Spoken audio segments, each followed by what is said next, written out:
If we listen to the wisdom of the founders, if we follow the literal text of the Constitution, Donald Trump simply can't be president again. Donald Trump is a great threat to our democracy. Donald Trump could once again be president. That, to me, is just unthinkable. He is putting the security of the United States at risk, and he must be stopped. We must recognize the profound threat he poses to our freedoms and our democracy. All right, it sounds way less serious when she says it. My point is this. They accuse Donald Trump of, oh my gosh, his rhetoric. He's just really good at rhetoric. They're afraid of him because he can take away their power. My point is this language that they use, that's the real threat to democracy. When they talk about Trump in those terms, they just might inspire some nut job to do something crazy, or maybe they'll authorize a portion of the government to do something crazy. John Wilkes Booth, we all learned about him. He killed Lincoln, right? You know, he thought he was going to be hailed as a hero. He thought he was going to be celebrated as a hero for doing that. I'm just worried that someone else might be thinking that they're protecting democracy based on all this ludicrous rhetoric we're hearing all the time. But here are some of the real threats to democracy. You know, Joe Biden himself, he's not a threat. He's just a weakling doing what he's told. His policies, the open border, right? The open border, the sexualization of children. You see, the left, they say a man poses a threat. We say policies pose a threat. And they also say this, which is almost worse than saying that Trump is a threat, that we are the threat, those of us who support him. Here's that old-timey judge that they love. He used to be a Republican. I don't know what he is now, except a little bit, well, he seems emotionally damaged. This guy had some sort of life crisis. Anyway, here's what he says about us. Donald Trump and his allies and supporters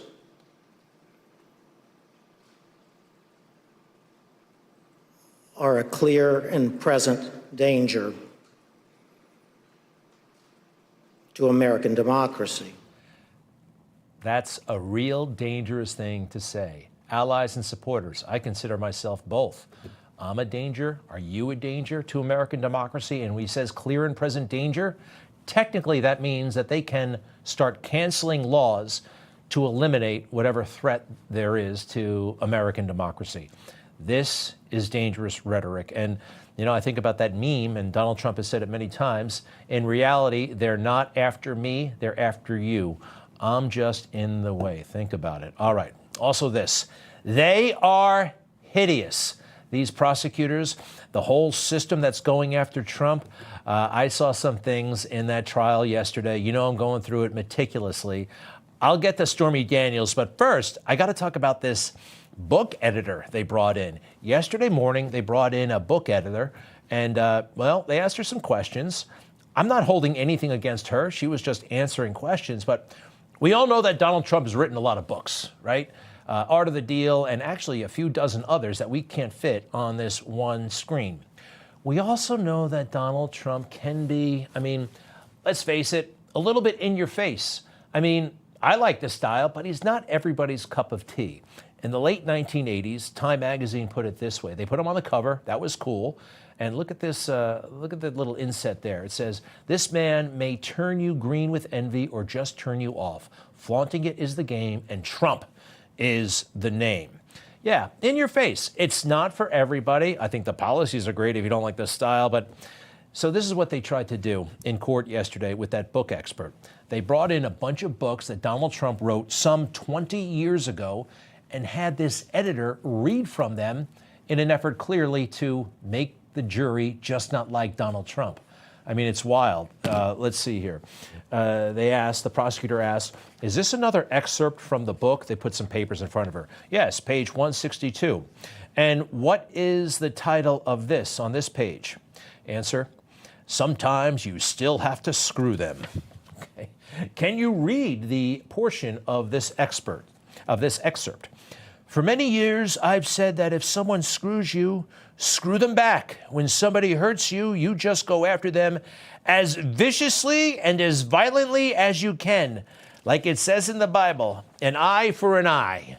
Now, there are more atheists in this town, unfortunately, at this time. And this is, I mean, look, not everybody likes this. What does it have to do with documents in 2016? This book was written in 2004. Nothing. Next, is this another excerpt from the book, How to Get Rich?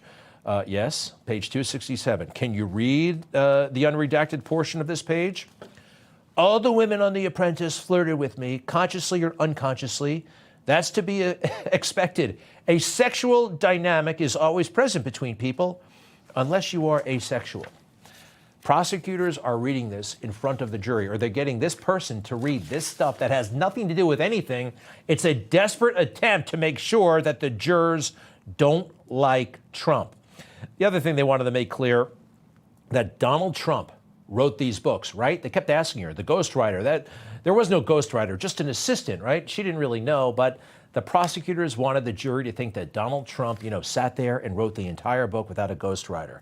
It's funny because one of his most famous ghostwriters, the guy who helped him with Art of the Deal, now hates Donald Trump and likes to go on TV and trash him.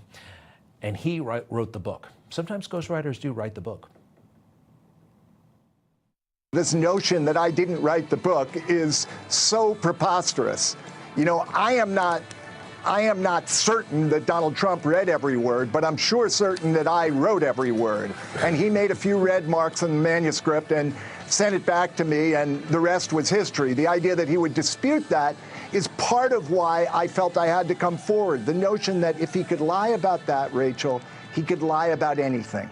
The ghostwriter, wait a second, I can't tell if he wants credit or doesn't want credit. This is Trump delusion, or Trump derangement syndrome. And this really fired him up too.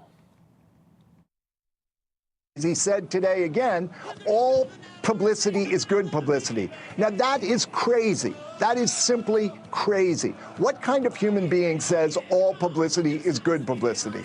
One of my favorite human beings actually came up with the slogan. The guy who invented the circus, P.T. Barnum. There's no such thing as bad publicity.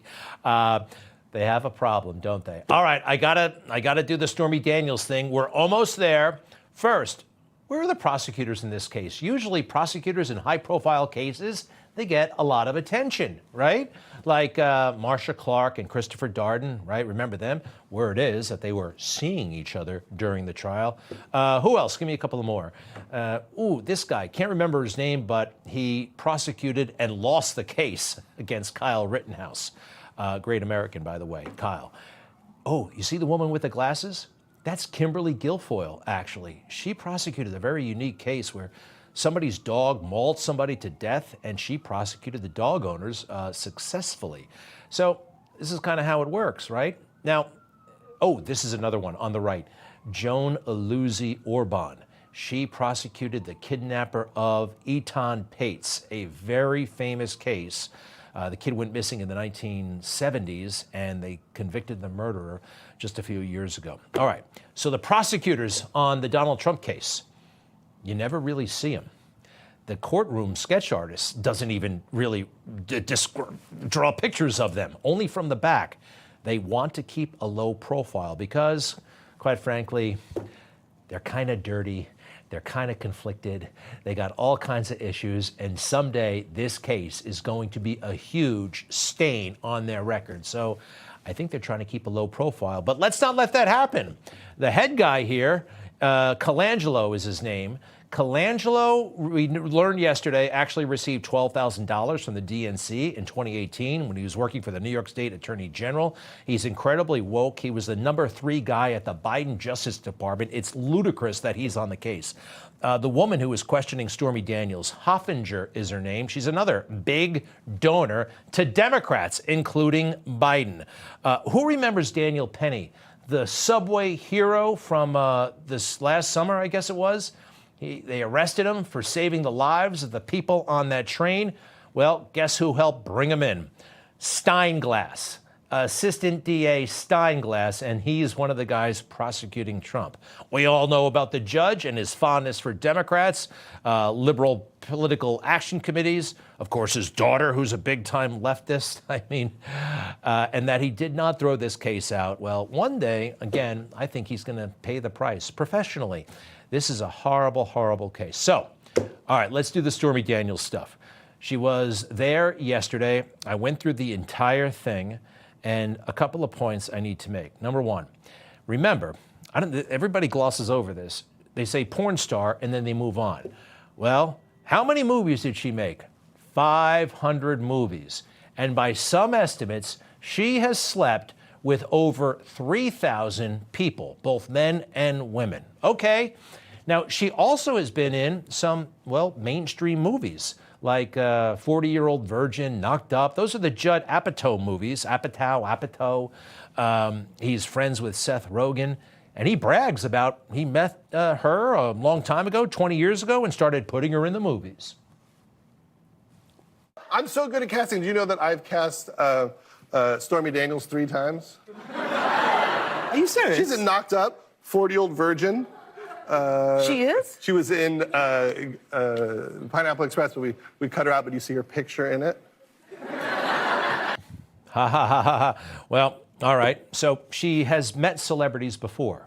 Way before she met Donald Trump, she's hanging around with A-list celebrities. This is in 2006, all right? That's when they met. I actually don't believe that there was a hookup, and, well, I'm going to go into that right now, and I learned it during the testimony yesterday.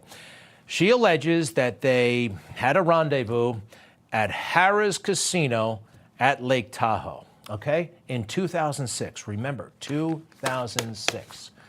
What do you remember about hotel rooms you were in 18 years ago? Stormy remembers a lot.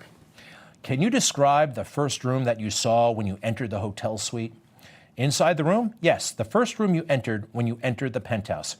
It wasn't really a room. It was like a foyer, or a foyer, some people said. Yeah, not like a room, like a foyer. What did it look like? It was just like a little area, round shape, black and white tiled floors. In the center, a big, beautiful wooden table. The table, it looked very heavy, like a mahogany or something, super fancy, with a big flower arrangement and a light above it. And it was very, very nice. Did you mention anything about the floor? Yep, the black and white tile. All right, 2006. Does any person think that she could remember this stuff? What probably happened, she went there and did a little recon run in recent years, okay? This didn't blow up in 2007, 2008, 2009, 2010. It was 5 years that a media person made an inquiry. It doesn't make sense. I'm going to go back to the transcript. There are professional, taxpayer-paid prosecutors asking these questions, and it's pretty grim. Let me see here. Is this the toilet sequence? Sorry. I went into the separate area where the toilet actually was and used the bathroom, came out and was washing my hands, touching up my lipstick. This is the room she says she's in with Donald Trump. I did notice something had obviously been using the restroom. Someone had obviously been using the restroom. There were towels and stuff that were open. There was a leather or like a leather-looking toiletry bag on the counter with products and stuff in it, which, you know, what do you remember about what was inside? Now, one more time. This is a prosecutor who I think went to Yale asking Stormy Daniels what she saw in a toiletry bag in 2006. And she remembers? Yeah, an incredible detail, suspicious detail, impossible detail. I did look. I'm not proud of it. I wondered what was in there, and I noticed the toiletry the items were Old Spice and Pert Plus. I thought that was both amusing and odd.